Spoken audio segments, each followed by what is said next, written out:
जिस दिन तक नरेंद्र मोदी अपना इस्तीफा नहीं देंगे, अमित शाह नहीं हटेगा, उस दिन तक नरेंद्र मोदी और अमित शाह नहीं सो पाएंगे। मोदी जी, अमित शाह जी, बीजेपी का बैलेंस 150 करोड़ रुपए का होता था बैंक में, आज इनका बैंक बैलेंस 10,000 करोड़ रुपए का है। नमस्कार दोस्तों, सीजीआई सूर्यकांत और राहुल गांधी एक साथ आ गए हैं। प्रधानमंत्री नरेंद्र मोदी की मुश्किलें तो बढ़ेंगी, लेकिन इतना बढ़ जाएंगी शायद कभी किसी ने सपने में भी नहीं सोचा था। दोस्तों, प्रधानमंत्री नरेंद्र मोदी बड़े चालाकी के साथ राहुल गांधी के पीछे ईडी और सीबीआई लगाने की कोशिश कर रहे थे। यहाँ तक कि अदालत को अपने बस में कर लिया था और इलाहाबाद हाई कोर्ट ने ईडी सीबीआई को आदेश भी दे दिया था। राहुल गांधी की मुश्किलें बढ़ने वाली थी, लेकिन जब सीजीआई सूर्यकांत के पास ये मामला गया तो सीजीआई सूर्यकांत ने इस कार्यवाही पर रोक लगा दी, जिसकी वजह से मोदी सरकार तिलमिला गई। मोदी सरकार भड़क सी उठी है। प्रधानमंत्री नरेंद्र मोदी को समझ में नहीं आया कि आखिरकार राहुल गांधी सुप्रीम कोर्ट में जीत कैसे गए। आखिरकार राहुल गांधी ने ईडी सीबीआई को कैसे रोक दिया। आखिरकार राहुल गांधी आंधी कैसे बन गए। दोस्तों, ऐसे ही नहीं, राहुल गांधी ने कहा था कि नरेंद्र मोदी अमित शाह इस्तीफा दे दें, नहीं तो उनकी रात की नींद हराम कर देंगे। मैं आपको बता रहा हूं, आप लिख लो, जिस दिन तक नरेंद्र मोदी अपना इस्तीफा नहीं देंगे, अमित शाह नहीं हटेगा, उस दिन तक नरेंद्र मोदी और अमित शाह नहीं सो पाएंगे। उनको हम जगा के रखेंगे, पूरी रात जगा के रखेंगे, जब तक वो कोलैप्स करके कहें कि भैया ये हमारी बस की नहीं है, माफ करो, छोड़ दो हमें।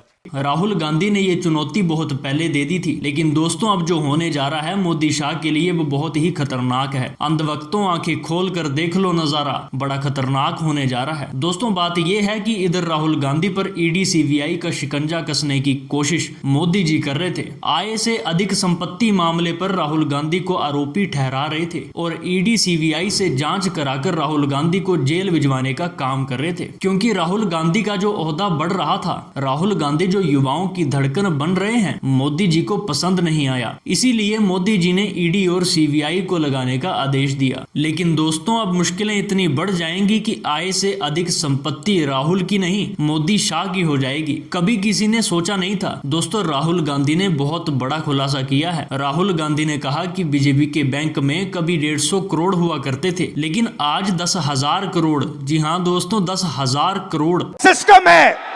अंबेडकर जी ने कहा था सोशल, पॉलिटिकल, इकोनॉमिक। ये देखिए, ये है इकोनॉमिक। पैसा, अडानी, इनकी आमदनी 10 साल में 30 गुना बढ़ी है। ये पहले ग्लोबल रिच लिस्ट में 600 नंबर पे हुआ करते थे, 10 साल के अंदर ये दूसरे नंबर पे पहुंच गए। ये पूरे सिस्टम को फाइनेंशियल सपोर्ट देते हैं। बीच में मोदी जी, अमित शाह जी, बीजेपी का बैलेंस 150 करोड़ रुपए का होता था बैंक में, आज इनका बैंक बैलेंस 10,000 करोड़ रुपए का है। 10,000 करोड़ रुपए का एक पॉलिटिकल पार्टी का बैंक बैलेंस। नरेंद्र मोदी जी आपका ध्यान भटकाते हैं और पॉलिटिकल सिस्टम चलाते हैं। वोट चोरी होती है, वोटर लिस्ट में ब्राजील की औरतें आती है, और तीसरा आपके सोच पर कंट्रोल, जो इलाहाबाद यूनिवर्सिटी में किया गया है।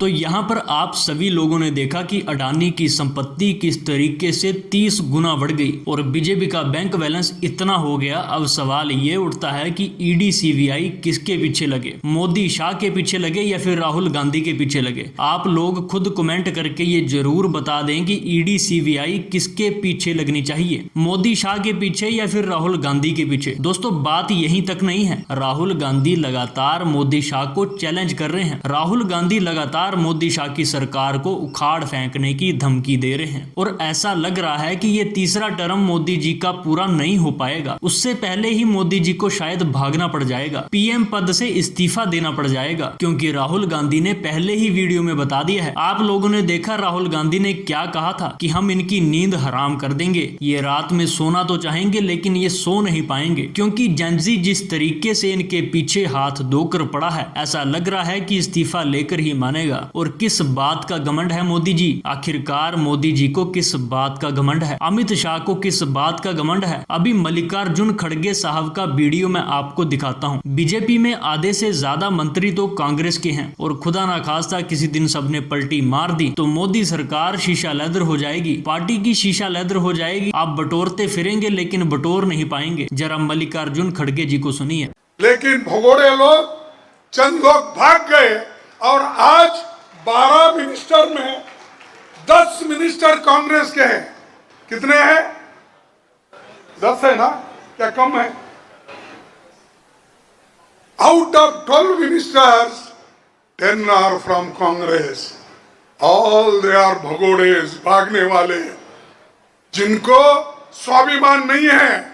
तो यहाँ पर मल्लिकार्जुन खड़गे ने साफ साफ कहा कि गद्दारों की फौज ना होती तो आज मोदी सरकार ना होती। और 12 में से 10 मंत्री तो हमारी पार्टी से ही हैं। गौर फरमाइए, तो बड़े पद पर हैं मोदी साहब, कुछ लोगों को छोड़ दिया जाए। जो मिनिस्टर्स हैं, जो मंत्री हैं बड़े बड़े मंत्रालय में, वह सब कांग्रेस से निकलते हुए लोग हैं। मोदी जी के पास कोई है ही नहीं। कांग्रेस से सांसदों विधायकों को खरीद कर मंत्री बना रहे हैं। मल्लिकार्जुन खड़गे ने यह भी कहा कि ये गद्दार ना होते तो आज भारतीय जनता पार्टी ना होती। लेकिन ये गद्दार हैं, ये किसी के सगे नहीं हैं। आज भाजपा में हैं, कल फिर कांग्रेस में आएंगे तो जरा सोचिए भाजपा का हाल क्या होगा। दोस्तों, राहुल गांधी के पीछे ये मोदी सरकार हाथ धोकर पीछे पड़ी है। लगातार राहुल गांधी को परेशान करने की कोशिश की जाती है। कभी उनकी नागरिकता विदेशी नागरिकता करार करके उनकी भारतीय नागरिकता को रद्द करने की मांग की जाती है। तो आखिरकार मोदी जी कर क्यों नहीं देते? दोस्तों, सुब्रमण्यम स्वामी ने भी कहा था कि अगर सच में राहुल गांधी देश के नागरिक नहीं हैं तो मोदी सरकार क्या कर रही है? राहुल गांधी की नागरिकता को खत्म क्यों नहीं कर रही है? सुप्रीम कोर्ट में जाकर सुब्रमण्यम स्वामी ने खुद कहा, जो कि बीजेपी नेता हैं, उन्होंने खुद कहा कि आप जाइए और राहुल गांधी की नागरिकता को रद्द कर दीजिए। लेकिन उसके बावजूद मोदी जी नागरिकता रद्द नहीं कर पाए। राहुल गांधी लंबे समय से केंद्र सरकार और प्रधानमंत्री नरेंद्र मोदी पर जांच एजेंसियों के कथित दुरुपयोग को लेकर सवाल उठाते रहे हैं। कांग्रेस का आरोप रहा है कि विपक्षी नेताओं को निशाना बनाने के लिए ईडी और सीबीआई जैसी एजेंसियों का इस्तेमाल किया जाता है। वहीं दूसरी तरफ सरकार और बीजेपी लगातार ऐसे आरोपों को राजनीतिक आरोप बता रही है और जांच एजेंसियों की कार्रवाई को कानून के मुताबिक बताती है। यानी इस पूरे मामले में दो अलग अलग राजनीतिक दावे सामने आते हैं। अब राहुल गांधी की तरफ से लगाए गए दूसरे आरोपों की बात करें तो उन्होंने बीजेपी की आर्थिक स्थिति, चुनावी फंडिंग और बड़े कारोबारी समूहों के साथ सरकार के संबंधों को लेकर भी सवाल उठाए हैं। राहुल गांधी ने अडानी समूह की संपत्ति में हुई वृद्धि और राजनीतिक व्यवस्था के बीच संबंधों पर सवाल उठाए हैं। हालांकि इन राजनीतिक आरोपों और आंकड़ों को अलग अलग स्वतंत्र स्रोतों से जांचना जरूरी है, क्योंकि किसी नेता का बयान अपने आप में अंतिम प्रमाण नहीं माना जा सकता है। इसी तरह बीजेपी की तरफ से भी कांग्रेस और राहुल गांधी पर लगातार राजनीतिक और कानूनी आरोप लगाए जा रहे हैं। अब इस मामले का सबसे दिलचस्प हिस्सा है सुप्रीम कोर्ट की टिप्पणी। रिपोर्ट्स के मुताबिक अदालत ने प्राकृतिक न्याय के सिद्धांतों के पालन पर जोर दिया। इसका सीधा मतलब ये है कि किसी व्यक्ति के खिलाफ कार्रवाई करते समय उचित कानूनी प्रक्रिया और निष्पक्षता का ध्यान रखना जरूरी है। राहुल गांधी की तरफ से ये तर्क भी दिया गया कि याचिकाकर्ता के कुछ महत्वपूर्ण तथ्यों को अदालत के सामने पूरी तरह नहीं रखा गया और उनके खिलाफ बार बार मामले उठाने की कोशिश की जा रही है। दूसरी तरफ हाईकोर्ट की तरफ से ये बात कही गई थी कि अगर कोई शिकायत कानून के अनुसार सामने आती है तो उस पर विचार किया जा सकता है और संबंधित एजेंसियां कानून के मुताबिक आगे की कार्रवाई कर सकती हैं। यानी हाईकोर्ट और सुप्रीम कोर्ट की कार्रवाई को समझने के लिए ये अंतर बेहद महत्वपूर्ण है। सुप्रीम कोर्ट ने फिलहाल इस प्रक्रिया पर रोक लगाई है, लेकिन इसका मतलब ये नहीं है कि पूरे मामले का अंतिम फैसला आ चुका है। अब आगे की कानूनी प्रक्रिया में यह तय होना बाकी है कि इस मामले में जांच या कार्रवाई किस रूप में आगे बढ़ सकती है। और दोस्तों, इस मामले का राजनीतिक असर भी काफी बड़ा हो सकता है, क्योंकि राहुल गांधी लगातार केंद्र सरकार के खिलाफ आक्रामक रुख अपनाए हुए हैं और प्रधानमंत्री नरेंद्र मोदी तथा गृह मंत्री अमित शाह पर राजनीतिक दबाव बनाने की कोशिश करते रहे हैं। वहीं सरकार की तरफ तरफ से भी विपक्ष के आरोपों का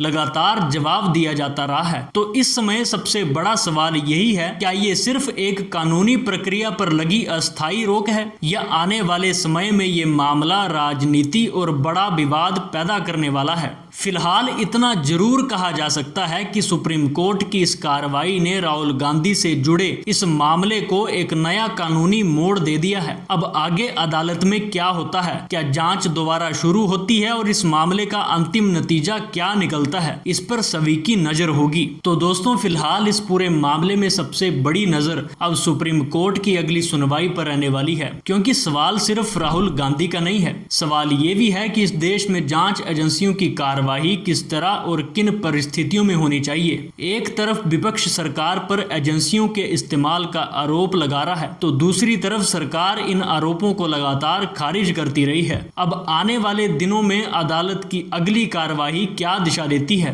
क्या राहुल गांधी को मिली ये राहत आगे भी जारी रहती है या फिर इस मामले में कोई नया मोड़ सामने आता है? ये देखना बेहद दिलचस्प होगा। आपको क्या लगता है, सुप्रीम कोर्ट की इस कार्रवाई का आने वाले समय में राजनीति पर कितना असर पड़ेगा? अपनी राय नीचे कमेंट में जरूर बताइए। अगर आपको ऐसी ही बड़ी खबरों का पूरा अपडेट आसान भाषा में चाहिए तो वीडियो को लाइक करिए, चैनल को सब्सक्राइब करिए और इस वीडियो को शेयर करना मत भूलिएगा। मिलते हैं अगली बड़ी खबर के साथ, तब तक देखते रहिए स्पिरिचुअल बीइंग।